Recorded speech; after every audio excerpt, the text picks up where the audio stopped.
Hi, this is Debra Cohen, and I thank you for joining me today on a story and a song. Today, we'll be talking about my tribe. I have, as an indie artist and new author, been looking for my tribe, and they seem to be hard to find, so I thought I would share some reading that appeals to me, and by logic and conclusion, I would say that if this also appeals to you, then you must be part of my tribe, and vice versa, which means please subscribe to my channel and share wherever a story and a song podcast is broadcasted every Sunday morning at 11:30 a.m. Eastern Time. Right now, it's broadcasting on my YouTube channel. You can find it with the handle @JewishRockMusic, or on my Instagram channel. The handle there is Debra Cohen Music, DOTCOM. And I want to give a special shout out to the person who turned me on to the memoir that I'm going to share with you after the break. Her name is Linda Lippett. So, Yesher Choach to Linda. So find a place in the next 30 minutes where you can listen and learn. Maybe you need paper and pen like me. And I'll be right back right after this message.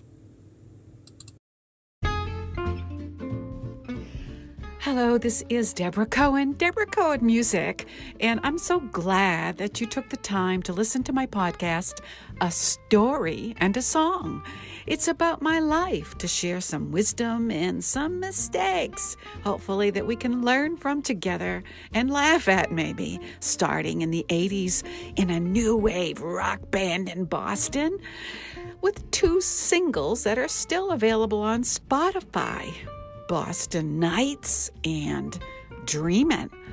And then on my worldly journey that we're all on, I morphed into a spiritually dominant being where I am a truth seeker and write songs of praise while having one foot in the world writing sync music. So listen up and share.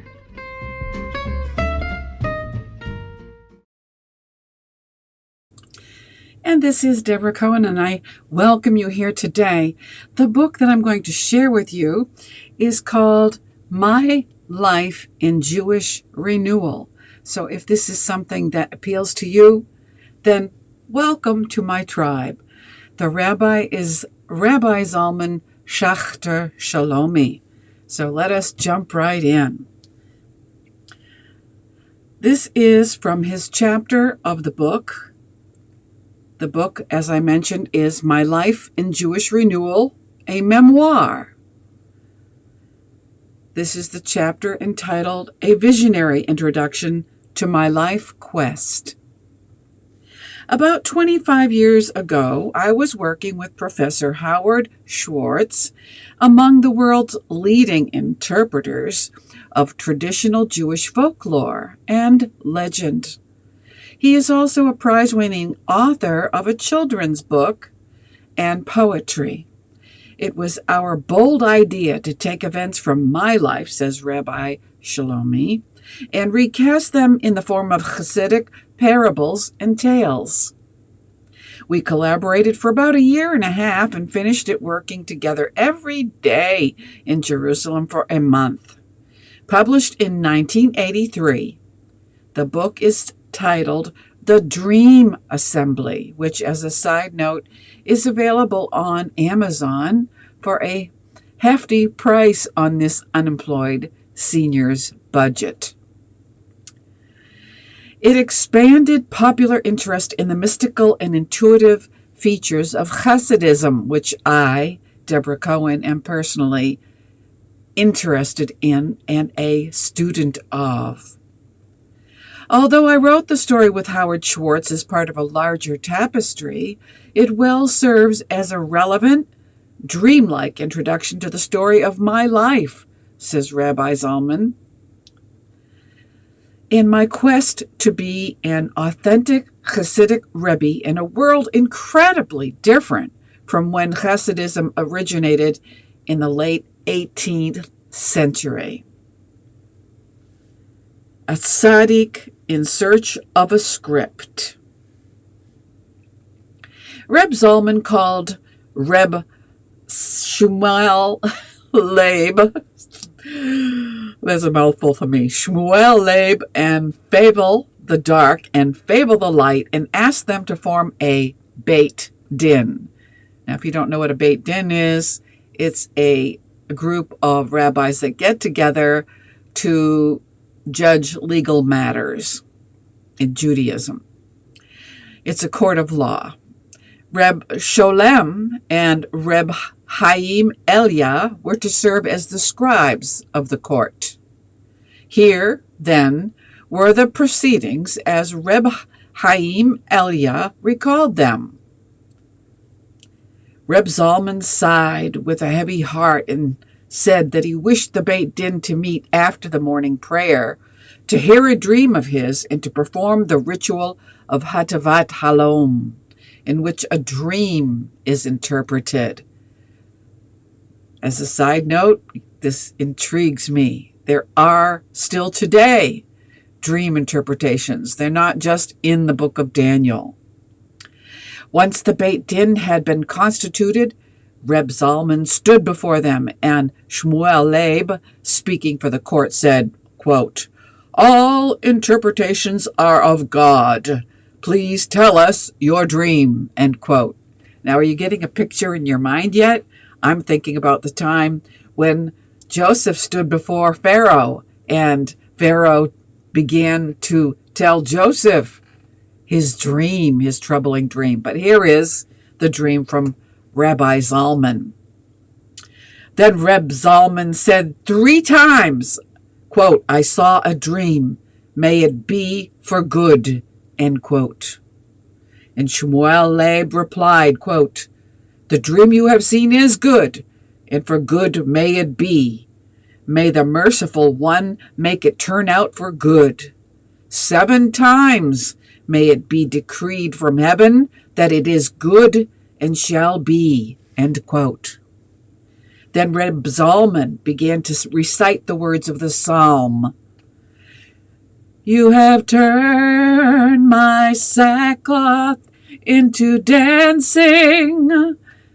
And after this, he related his dream. He said, and before I tell you what he said, as a side note, why did I sing that part?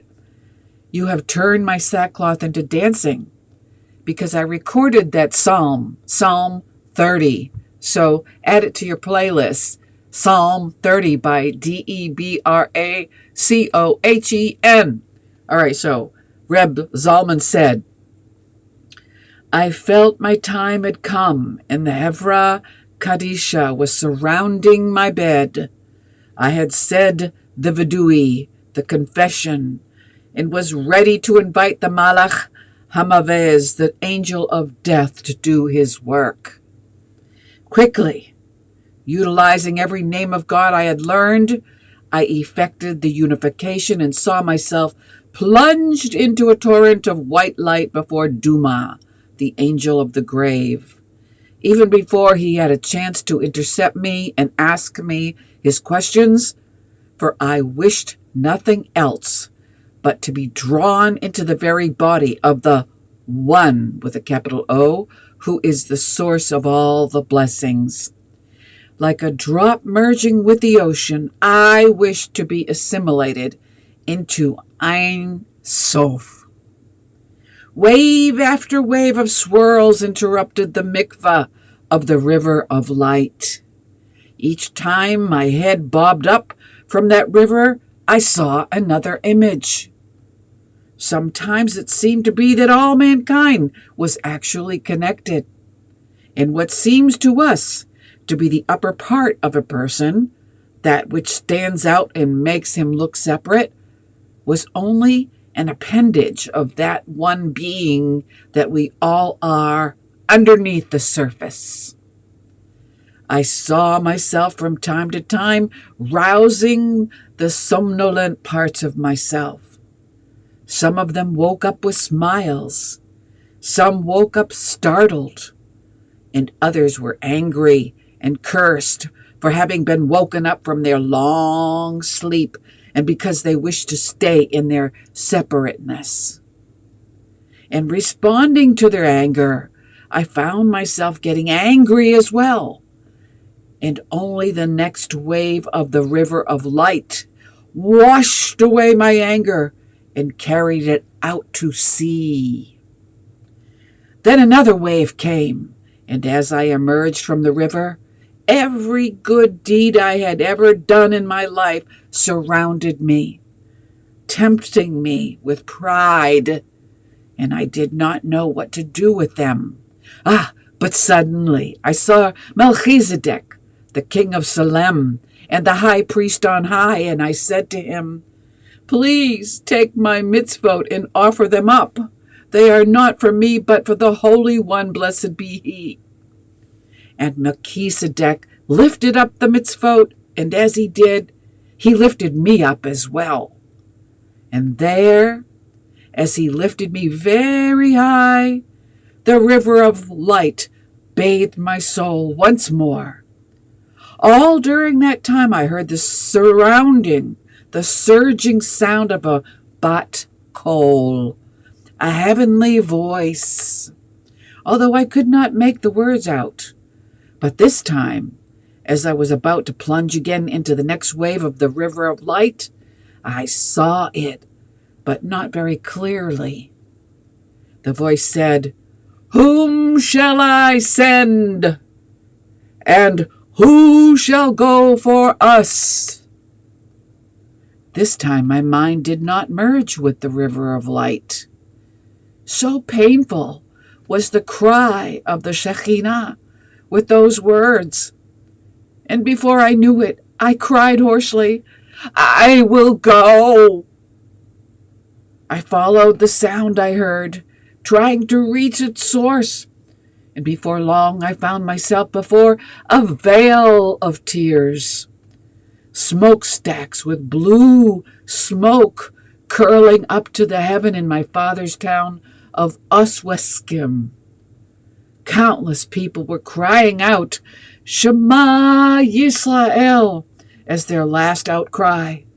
And all the while, the Shekhinah was wailing and wailing.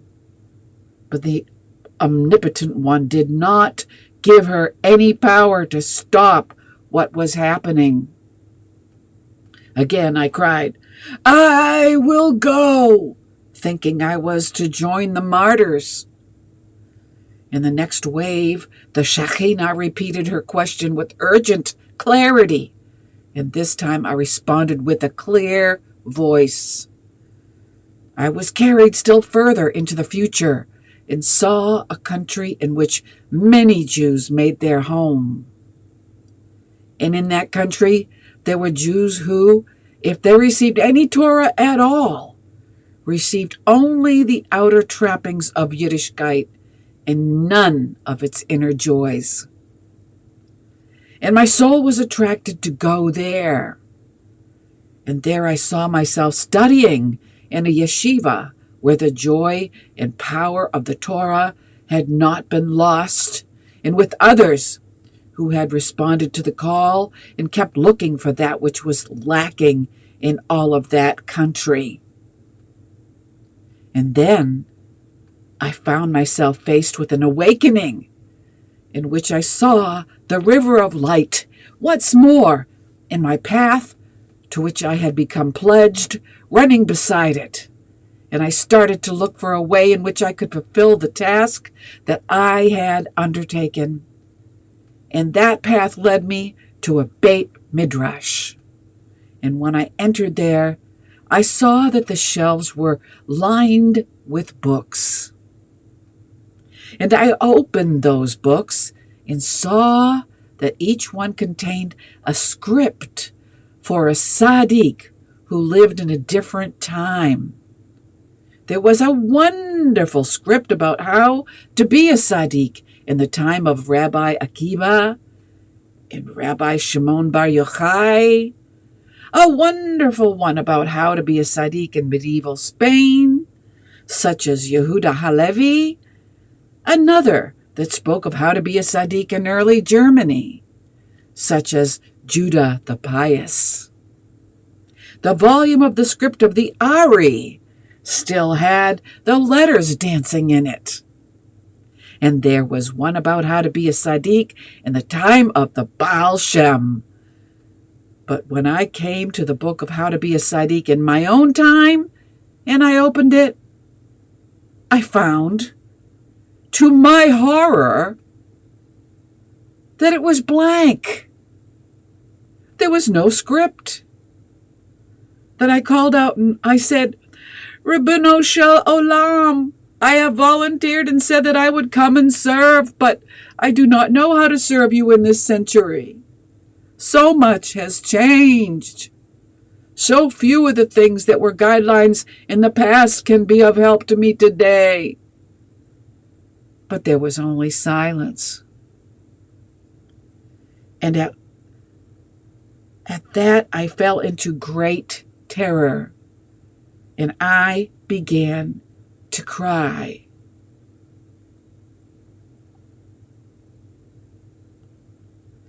Then I began to count all the books on the shelves. And when I had counted them all, I found that there were 620 books, one for each of the 613 mitzvot, and one for each of the 7 mitzvot of the Rabbanim. And I opened up each and every one of those books and searched each of those ways, but none of them had the script I was searching for. At last I came back to the blank book, and I studied it more closely. And so I discovered that one thing had been written on it: my name. Then I realized that I myself would have to inscribe the pages of the book open before me. I looked for quill and ink, but learned that each page had to be written by a mixture of tears, sweat, and blood mixed with black bite, melancholia. Then I began to cry and sweat and pierced my finger for blood and began to write. But I discovered that if the ingredient of joy was missing, the letters would soon fade, and the page would become blank again. That is how I learned. I had to add joy to that mixture, for only then would the ink be permanent. Whoa. Just then, Rabbi Zalman stopped speaking and looked up and found himself standing before the Beit Din. And he was silent for a long time.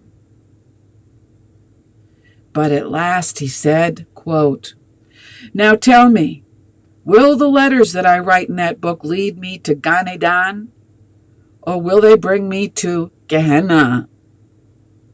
Will I be able to fulfill that for which I offered my soul?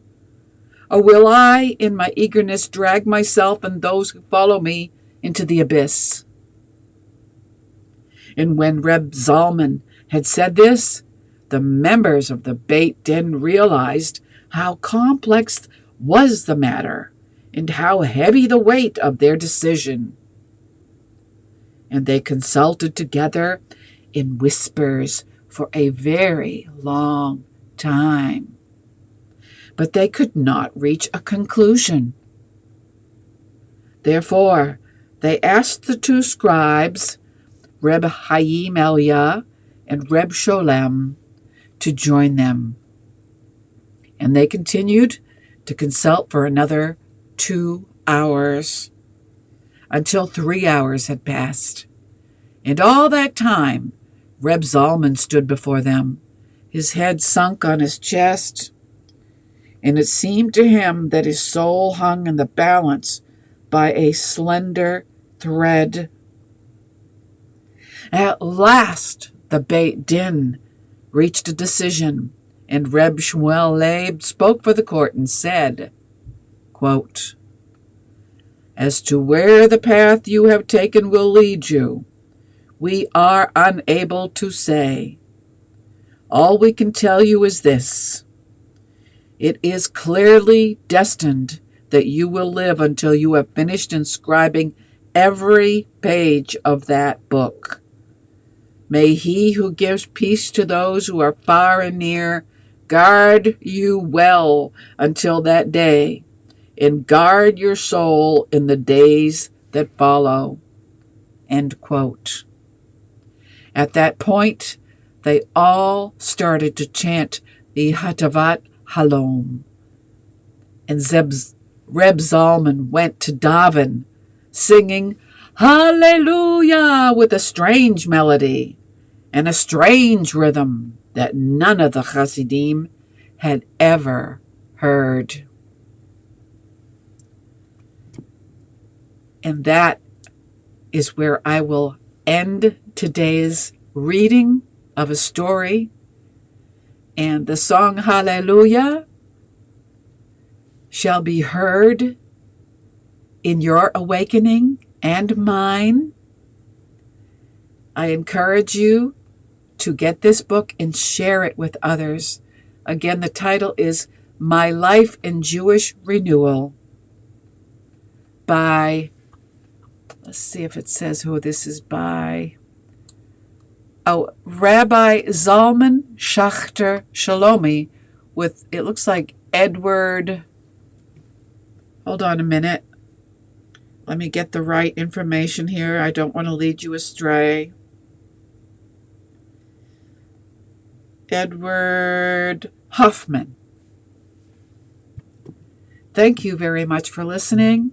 I hope that you will consider getting this book, meditating on the truth of mysticism and Judaism. If this interests you, please befriend me on Facebook, Debra, Cohen Music. Subscribe to my music channels. Get my book. And be my friend.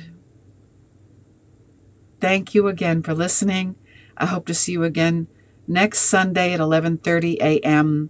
Eastern Time for a story and a song.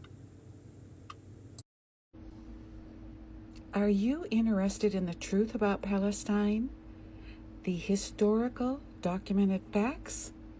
You can find them in a new book by author Debra Cohen.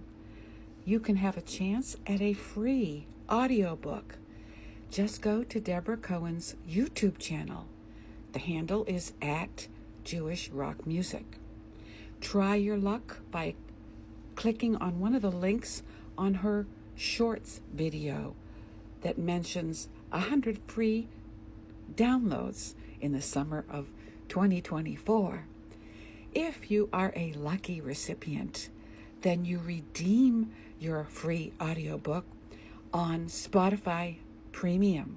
So in order to participate and redeem the audiobook link, you have to have Spotify Premium.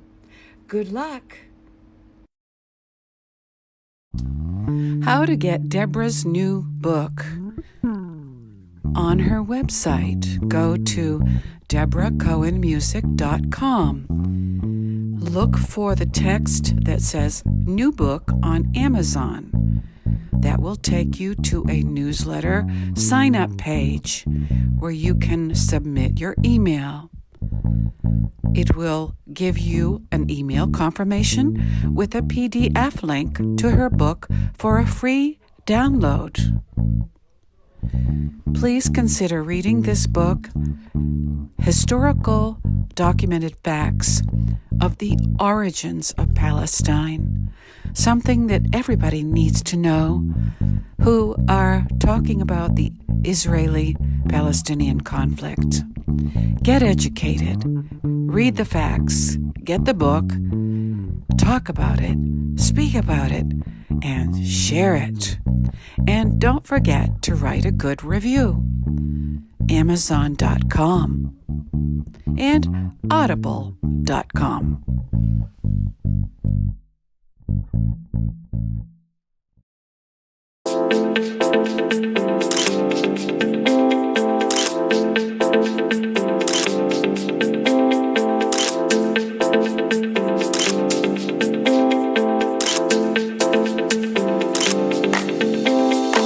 Share peace with these unique gifts, written in English, Hebrew, and Arabic.